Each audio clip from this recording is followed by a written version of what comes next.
Seguimos aqui ao vivo às 9h34, quarta-feira, 17 de junho. Estamos aqui repercutindo a condenação de Eduardo Bolsonaro. Como é que ficam as coisas daqui para frente? Aí, em instantes, a gente chega na Clarissa, que ela vem trazer esse olhar assim. Como é que fica o lance do embate, por exemplo, com o Supremo Tribunal Federal? De alguma maneira, você deve ver uma arrefecida nesse discurso de embate? Ou uma manutenção? Tem alguma mudança de rota daqui para frente? Já chegamos neste pit stop. Porque agora vamos com outra parte que é o PL, é o partido. Mesmo com a condenação, o PL mantém o acordo para lançar Eduardo Bolsonaro como primeiro suplente na chapa de André do Prado, que é um trava-língua André do Prado, mas me dediquei aqui para não travar no meio do caminho. Isabel Mega, vão manter, por enquanto, permanece tudo igual? Como é que fica o rolê para o PL, para o partido? Bem-vinda, Bel.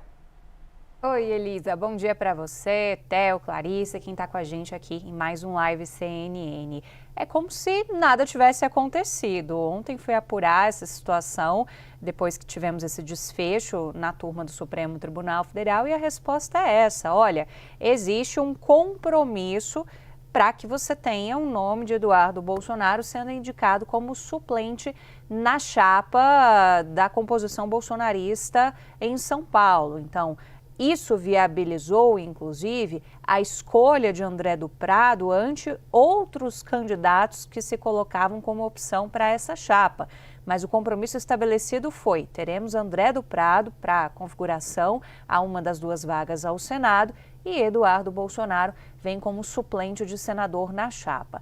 Não preciso repetir aqui, o Theo já traçou para a gente todo esse cenário que é muito claro de inelegibilidade. Desde já não é preciso você esperar o chamado trânsito em julgado. O próprio ministro Alexandre de Moraes falou sobre isso ao longo do julgamento de ontem, deixando muito bem claro que essa comunicação é feita para a Justiça Eleitoral. Então, mesmo que Eduardo Bolsonaro ainda possa recorrer, ele tem uma situação considerada muito irreversível do ponto de vista eleitoral.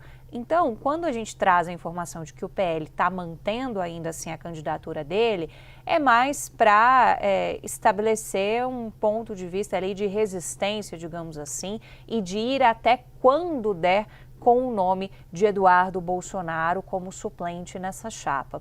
Nos ideais bolsonaristas, Elisa, essa configuração se daria de uma maneira que, num eventual governo de Flávio Bolsonaro, você poderia ter algum tipo de anistia a Eduardo Bolsonaro, ele poderia recuperar direitos políticos, você moveria essas peças, ele poderia, inclusive, ser alçado ao posto de senador, com André do Prado tendo algum outro tipo de configuração numa eventual esplanada dos ministérios de Flávio Bolsonaro. Isso nas conjecturas, nas hipóteses que eles vinham desenhando, né? Tem um ponto também, para além dessas teorias todas que são desenhadas pelo bolsonarismo, que é importante sobre a figura de Eduardo, porque há um cuidado, já que essa vaga ao Senado seria de Eduardo, caso a gente tivesse uma configuração diferente neste momento para o bolsonarismo, há um cuidado de também não fazer com que ele seja um personagem que caia no ostracismo. E mostre também que ele tem ainda uma influência sobre as decisões políticas que são tomadas. Então, a gente teve essa disputa entre quem ia ser candidato ao Senado e eles foram até os Estados Unidos com Valdemar Costa Neto, presidente do PL, conversar com Eduardo, e foi Eduardo quem deu a palavra final. Daí esse compromisso.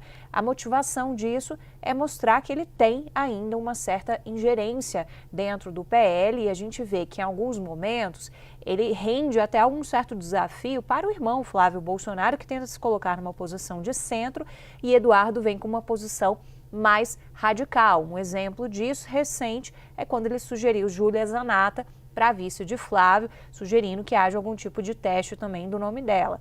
Isso é uma chapa mais radical, não é o que a campanha de Flávio quer, mas é uma maneira também de mostrar que Flávio, apesar de ter uma indicação do irmão, ele pode adotar escolhas que sejam consideradas mais ao centro e oferecer algum tipo de contraponto a esse eleitorado. Então, tudo por trás tem algum tipo de estratégia.